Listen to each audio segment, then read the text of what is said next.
भाजपा संगवारी के पॉडकास्ट में आपका स्वागत है। आज हम बात करेंगे भारत की अमृत पीढ़ी यानी युवाओं को आत्मनिर्भर और सशक्त बनाने में केंद्र सरकार की किन योजनाओं का बहुत योगदान रहा। मोदी सरकार के 9 साल सेवा, सुशासन और गरीब कल्याण में किस तरह से युवाओं को स्थान दिया गया, उनकी शिक्षा और तकनीकी कौशल के लिए क्या काम किए गए। प्रधानमंत्री नरेंद्र मोदी का यह बयान खासा चर्चित रहा है। दुनिया ने मान लिया है कि भारत के पास 2 असीमित शक्तियां हैं, जनसांख्यिकी और लोकतंत्र। भारत में वर्तमान में दुनिया की सबसे ज्यादा युवा आबादी है और प्रधानमंत्री मोदी के नेतृत्व वाली सरकार अपनी इस क्षमता का पूर्ण रूप से दोहन करने के लिए प्रतिबद्ध है।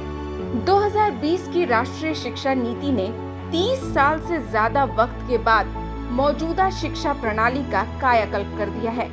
एनईपी भारतीय स्कूल और उच्च शिक्षा प्रणाली में एक आदर्श बदलाव की कल्पना करती है, जो भारतीय लोकाचार में निहित है, अधिक ज्ञान पर केंद्रित है और इसका उद्देश्य भारत को वैश्विक स्तर पर ज्ञान की महाशक्ति बनाना है।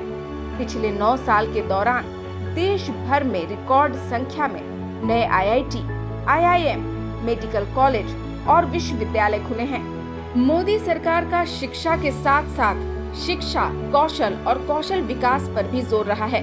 पीएम कौशल विकास योजना के लॉन्च के बाद से 1.37 करोड़ से अधिक युवाओं ने इस योजना के तहत कौशल प्रशिक्षण प्राप्त किया है, जिससे उनके लिए रोजगार की संभावनाओं में सुधार हुआ है।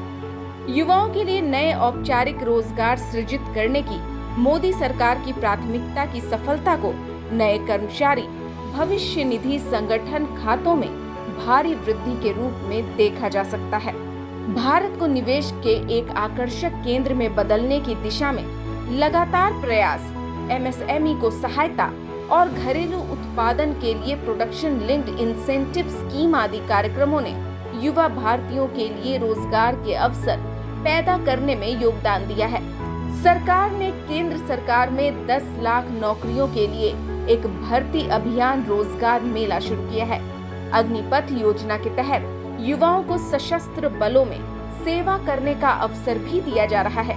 इससे सशस्त्र बलों में नए जोश और जज्बे का संचार होगा, साथ ही तकनीक तौर पर ज्यादा कुशल सेना की दिशा में एक बड़ा बदलाव आएगा। सरकार का जोर सिर्फ रोजगार सृजित करने पर ही नहीं, बल्कि उद्यमिता का विकास, युवाओं को रोजगार खोजने वाले से रोजगार देने वाला बनाने पर भी है। पहले जहां लोग जोखिम लेने से बचते थे और वेतन भोगी नौकरियों का विकल्प चुनते थे, इसके विपरीत आज युवा अनुकूल नीतिगत माहौल के कारण आगे बढ़ने को उत्सुक हैं। 2016 में शुरू किए गए स्टार्टअप इंडिया कार्यक्रम के माध्यम से मोदी सरकार ने कई कर लाभ प्रदान करके, नियमों को आसान बनाकर और अनुपालन बोझ को कम करके उद्यमिता को बढ़ावा देने के लिए कई उपाय किए हैं।